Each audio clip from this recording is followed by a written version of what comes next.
E, aliás, esse aqui é o capítulo um, né? Aí a gente parou ali nas rodas e, e ele diz assim, só para retomar, para a gente ficar, né, a gente parou em Jó, né, mostrando que ele fica rodeando a terra e essa roda acompanha, né, o querubim. Só o querubim tem esse aparato, vamos dizer assim, diferente. Os outros seres celestiais não têm. Mas no Ezequiel 1, o verso 22, aí o que vai acontecer?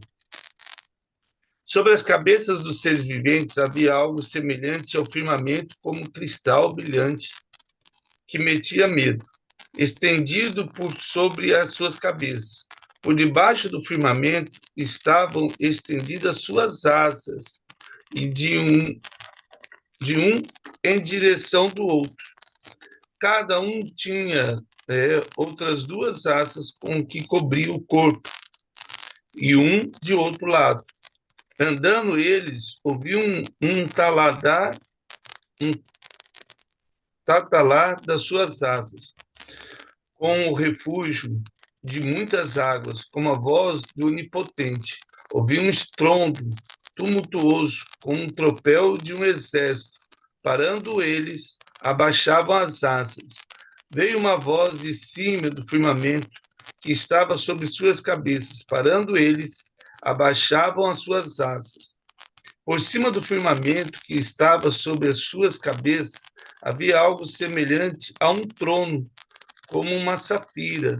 Sobre esta espécie de trono estava sentado uma figura semelhante a um homem.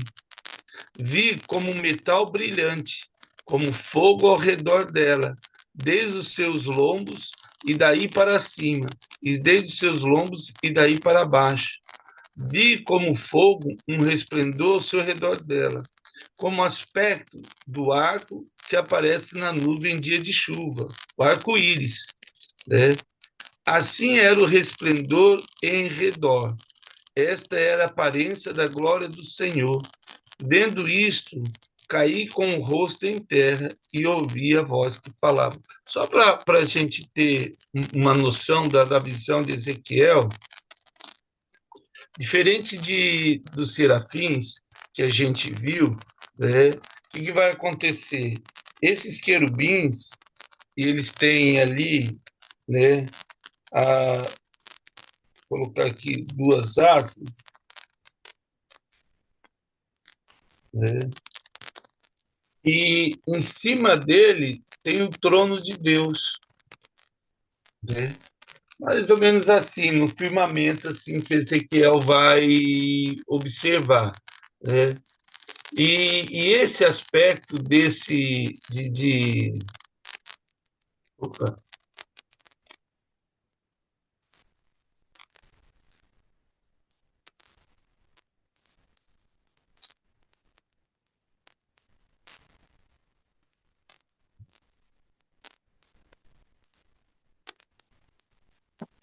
acho que caiu aqui.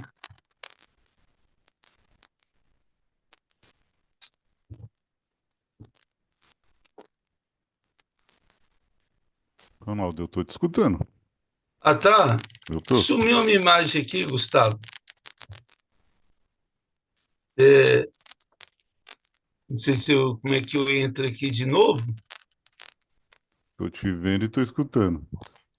Tá me vendo? Ah, Ixi, eu que não me vejo, então. Peraí, não sei se dá para. Bom, você tá me vendo, eu vou. Eu que não estou conseguindo ver aqui. Mas tudo bem. Ó, a... depois eu mostro ali, então. Beleza. Eu vou seguindo no escuro aqui. O que vai acontecer? Nesse firmamento, né, no trono de Deus, parece que Ezequiel conseguia enxergar, né? Parece não. Ele enxergava o trono de Deus, mas ele viu como um homem. E aí ele diz, e é uma coisa bem legal, né? Porque ele fala assim, ó, sobre essa espécie né, de trono estava sentada a figura semelhante a um homem, e viu um metal brilhante como fogo ao redor dela. Então, Ezequiel, ele olha o trono de Deus e ele vê a Jesus ali, né? Parece que todo o querubim, ele tem acesso ao trono de Deus. Quando a gente olha lá em Gênesis, volta lá, né? Gênesis capítulo 3, o que vai acontecer? Em Gênesis capítulo 3, quando ele expulsa o homem do jardim, ele, no verso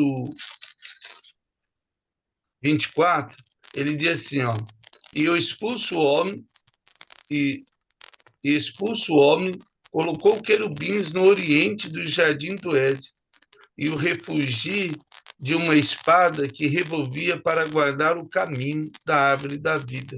Então, parece que a chave para entrar, para ter essa dimensão do céu, é como se tivesse que passar por um querubim, né? E quem não tem autorização, né, ele estava com a espada lá e ele expulsa essa pessoa, né, ou não deixa ela entrar, né?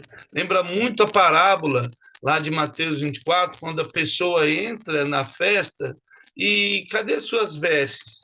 Aí a pessoa não sabia responder, aí Deus expulsou ela da festa que ele estava fazendo lá no céu. Então, tudo que nós entendemos daquilo que Deus tem, quando ele fala assim, eu sou o caminho, a verdade e a vida, ninguém vem ao Pai senão por mim. O caminho para ir para o céu hoje é Jesus. Ele é o caminho, né? Ele tem as chaves, e depois nós vamos ver da morte e do inferno, quando a gente estiver estudando lá Apocalipse. A entrada para o céu, né, essa dimensão, você e eu, quando nós morremos, ou quando fomos arrebatados, esse caminho, né, só Jesus pode trazer. Então, assim, é como se o exército ele abre para que o povo de Deus possa entrar. Então, além disso, né, e aí uma coisa bem importante aí, que nós vimos a respeito dos querubins, é que eles têm esse poder, né? Então, assim, a, o acesso ao céu é muito importante e a autoridade de quem entra diante do trono de Deus, né? Então, eles estão bem próximos. É por isso que Ezequiel vai olhar e vai falar, nossa, olha, em cima da cabeça deles já dá para ter acesso, né? Se você conseguisse passar por ele, né? Por isso que depois nós vamos ver a respeito de Lúcifer, né, essa questão. Além, depois do querubim, então, só para retomar aqui, ó, né, nós temos os serafins, tem 6 pares de asas, os querubins, 4, tem 3 pares de asas, os serafins, os querubins, 2 pares de asas, e aí eu tenho os arcanjos, né? É uma escala menor. Então, eu tenho primeiro os serafins, depois principados, potestades e depois os anjos. Então, vamos lá. Pega a sua Bíblia em 1 Tessalonicenses, capítulo 4, verso 16. 1 Tessalonicenses, capítulo 4, verso 16. A palavra de Deus, quando Jesus estiver voltando, ele diz assim, o verso 16, portanto, o Senhor mesmo, dada a palavra de ordem, ouvida a voz do arcanjo e a ressoada da trombeta de Deus, descerá dos céus e os mortos em Cristo ressuscitarão primeiro. Depois a gente vai falar um pouquinho sobre isso. Mas a primeira coisa aí é que o arcanjo, né, ele está um pouco abaixo, né, do querubim, e ele tem um par de asas só 2 asas aí, né? Daniel 10, vamos lá para Daniel. Depois a gente vai pegar legal aqui, vai ser bem rico. Daniel capítulo 10, verso 13, ele vai dizer assim, ó, mas o príncipe do reino da Pérsia me resistiu por 21 dias. Porém, Miguel, um dos primeiros príncipes, veio para ajudar-me e obtive vitória sobre os reis da Pérsia. Só uma coisa importante aqui de Daniel, né, e do arcanjo Miguel. Lá em Judas, no Testamento, um livro antes de Apocalipse, Judas, capítulo 10, Judas 10, Judas só tem um capítulo. Judas, versículo 9, ele vai dizer assim, ó, contudo o arcanjo Miguel, né, é legal que Miguel, né, Deus é meu protetor, significado. Toda vez que aparece El na sua Bíblia, né, no hebraico é Deus. Né? Então tem Gabriel, né, que ninguém é como Deus, e a gente viu Daniel, Deus é meu juiz, Misael, né, a quem Deus cuida. Então, assim, toda vez que aparece El Shaddai, Deus Todo-Poderoso, toda vez que aparece a palavra El, remete a Deus. E aí o versículo 9 de Judas diz assim, contudo o arcanjo Miguel, quando contendia com o diabo e disputava a respeito do corpo de Moisés, não se atreveu a proferir juízo inflamatório contra ele. Pelo contrário, o Senhor te repreenda. Então, só para a gente entender aqui, Efésios capítulo 6, pega a sua Bíblia em Efésios capítulo 6, quando o apóstolo Paulo estava falando sobre a armadura celestial, né? E aí o verso 12 de Efésios capítulo 6, ele vai dizer assim, ó, porque nossa luta não é contra sangue ou carne, e sim contra principados. E aí lembra que Daniel 10, né, que fala de Miguel, seu primeiro príncipe, potestades e contra os dominadores deste mundo tenebroso. Então, assim, como é que funciona? Eu tenho serafins, eu tenho os príncipes, que são os querubins, que são os principados, eu tenho as potestades, que são os arcanjos, e depois eu tenho os anjos, que são os dominadores aí, né? O que vai acontecer? Isso é muito importante porque nessa hierarquia celestial, né, de comando, aí, vamos dizer, a autoridade está relacionada à asa. Então, um arcanjo, ele tem duas asas só. O querubim tem 4 e o serafim tem 6.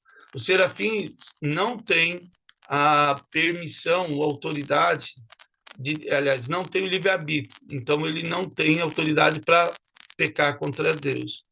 O querubim tem livre-arbítrio. Ele pode escolher em adorar ou não. O arcanjo e os anjos também.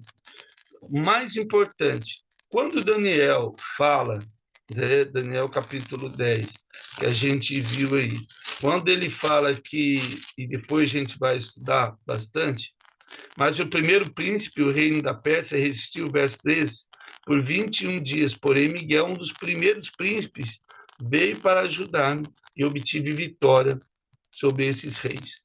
Então, este mundo tenebroso que Paulo vai falar em Efésios capítulo 6, né, é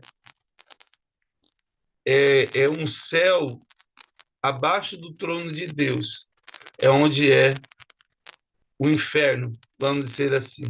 Você tem o mundo espiritual, que é o trono de Deus, o mundo sobrenatural, que é esse mundo de anjos e demônios, e tem o nosso mundo terreno, que é esse que você material, vamos dizer assim. O mundo sobrenatural é imaterial e o mundo espiritual é espírito. E aí a graça de Deus. Então nós temos, vamos imaginar, depois a gente vai falar sobre os céus, e eu tenho aqui 3 céus: o visível, o invisível e espiritual, que é o trono de Deus.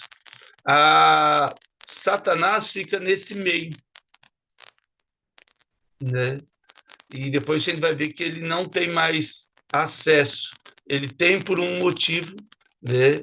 por causa da queda, a gente vai ver isso aí, porque ele já tinha sido expulso do céu, mas o homem entregou as chaves para o diabo, e aí ele tem acesso, como se ele tivesse o passaporte para falar, né, com Deus.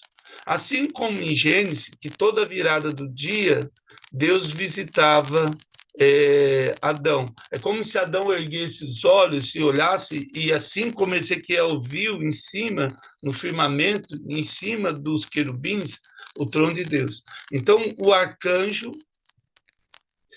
Miguel foi promovido ao primeiro príncipe. Significa uma coisa importante. Na queda, depois a gente vai ver isso, um terço dos anjos caíram, né? A maioria dos querubins caíram. Por isso que o arcanjo Miguel foi promovido ao primeiro príncipe aí, né?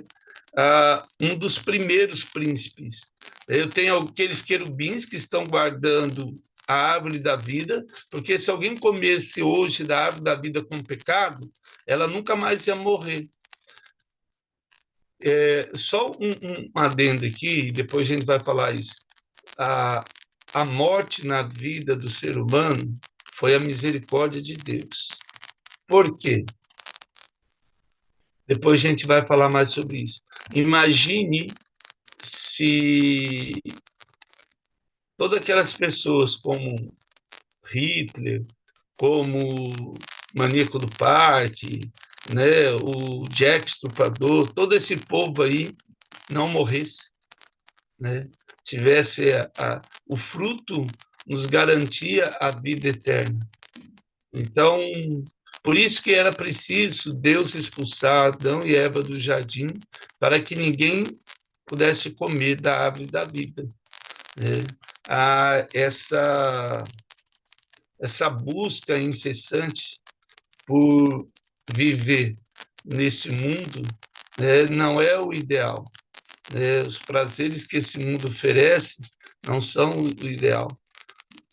O cristão ele tem que entender que Deus tem algo melhor para nós. E sair deste mundo, como diz o apóstolo Paulo, viver é Cristo e o morrer é lucro, porque nós vamos nos desfazer de todo o sentimento que esse mundo nos oferece. Então, eu tenho agora, e aí é importante, ainda em Daniel 6,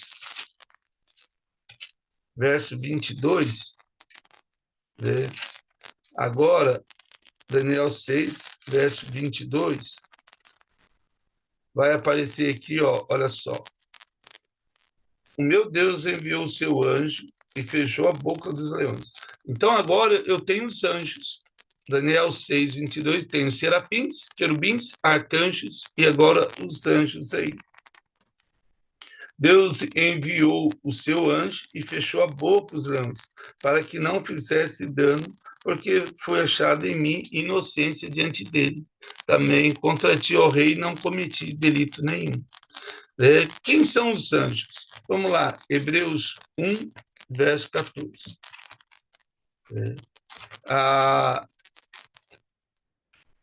No livro de Hebreus, na carta de Hebreus, Hebreus capítulo 1, verso 14, Seraquia, ele diz assim, não são todos espíritos ministradores enviados para serviço a favor dos que hão de herdar a salvação. O papel dos anjos é servir aqueles que haverão de herdar a salvação. Quem são? Eu e você. Que passou no coração de Lúcifer, né? Só ele sabe, mas a palavra de Deus diz que a rebeldia, né, e a desobediência faziam parte do coração dele. E ele se revoltou, né? Porque os anjos estão para ministrar aquilo que Deus quer para nós e nos servir, né? Como é que isso acontece? Toda vez que eu oro, toda vez que eu busco o Senhor, lá no céu, Deus responde. Quando a gente volta para Daniel aí, Daniel capítulo 10, o verso 12, ele vai dizer assim, não temas, Daniel, E aí o anjo falando com ele. Esse anjo aqui, Gabriel. Então, o anjo não tem asas, né? Porque ele é o soldado, vamos dizer assim. Ângelos, né, do grego, anjo, quer dizer mensageiro, aquele que traz a mensagem. Arcanjo e querubim é aqueles que estão com a espada e batalhando aí. E é uma coisa interessante, porque né, essa batalha espiritual, né, tudo estava na mão de Deus, assim. A gente vê, ele fez uns seres celestiais, alguns seres, né, igual o serafim, é para adoração. O querubim e o arcanjo é para uma batalha, né? Interessante porque Deus, mesmo antes da queda, já tinha constituído algumas características nesses seres celestiais, né? Porque Deus é onipresente, onipotente, onisciente. Vamos pegar esse atributo de Deus, a onisciência de Deus, e já sabia que o homem ia pecar. Tudo está relacionado com a nossa intimidade com Deus, o nosso relacionamento com Deus. E aí ele cria, né, vamos dizer assim, esses seres celestiais a partir daquilo que fosse preciso, vamos dizer assim, durante a nossa caminhada. O verso 12 de Daniel diz assim: então me disse o anjo, não temas, Daniel, porque desde o primeiro dia em que aplicaste no coração a compreender e a humilhar perante teu Deus, foram ouvidas as tuas palavras, e por causa das tuas palavras é que eu vim. É como se fosse um acesso direto ao trono de Deus. Toda vez que eu oro, Deus pega um anjo, chama lá anjo Miguel, Gabriel, né, Misael, Rafael, e ele fala, leva essa mensagem, né, para os seus filhos, para o meu filho, né, o João, a Maria, o Pedro, o Paulo, não importa. No momento que você orar a Deus, Deus vai designar um anjo para trazer a mensagem dele. E depois nós vamos ver essa questão de batalha no mundo tenebroso. Então, ainda em Hebreus 1:7, deixa eu andar aqui. Hebreus 1:7, vamos lá. Ele vai dizer assim: ainda quanto os anjos, diz aquele que seus anjos faz vento e seus ministradores labareda de fogo. Então, um anjo tem esse poder, né? Ele consegue mexer nesse mundo sobrenatural, né? Fazer coisas que para nós é sobrenatural. O cristão deve buscar o que é espiritual, né? O sobrenatural é porque é uma questão de semântica. Eu sei que às vezes a gente fala é o sobrenatural e a gente remete essas coisas a Deus, né? Porque na nossa simplicidade a gente acaba falando isso. Mas o nosso mover é um mover espiritual. E depois a gente vai passar em Daniel e a gente vai aprender mais coisas sobre isso aí. Lucas 1:19 foi quando Gabriel aparece, né, para Maria e para os pastores também, né? Tem os anjos que aparecem, depois a gente vai ver sobre isso aí, né? Lucas 1, o verso 19, ele vai dizer assim, ó, referindo-lhe o anjo, eu sou Gabriel, que assisto diante de Deus, e fui enviado para falar-te, trazer essas boas novas. Então, o anjo aparece para Maria, né? Um anjo, ele é parecido com um homem, simples assim, né? Hebreus, e é legal, Hebreus 13, vamos lá em Hebreus 13, às vezes Deus tem algo muito especial na nossa vida e a gente não percebe, né? Hebreus capítulo 13, o verso 1 e 2, né? Ele diz assim, ó, seja constante, Hebreus 13, 1 e 2, seja constante o amor fraternal, não negligencieis a hospitalidade, pois alguns, praticando-a sem saber, acolheram anjos, né? Então, assim, muitos de nós, sem perceber, falamos como anjo. O anjo ele tem a aparência de um homem, né?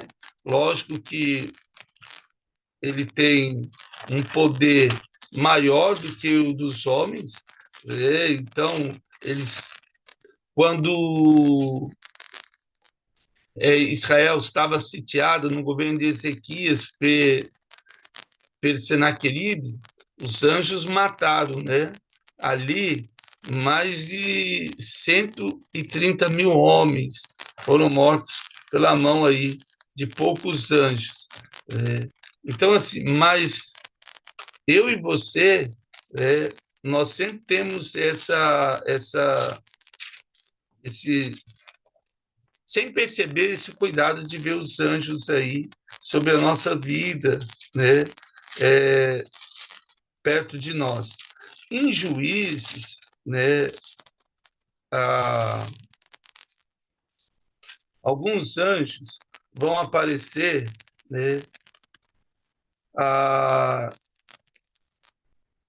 Na terra de Dan, né?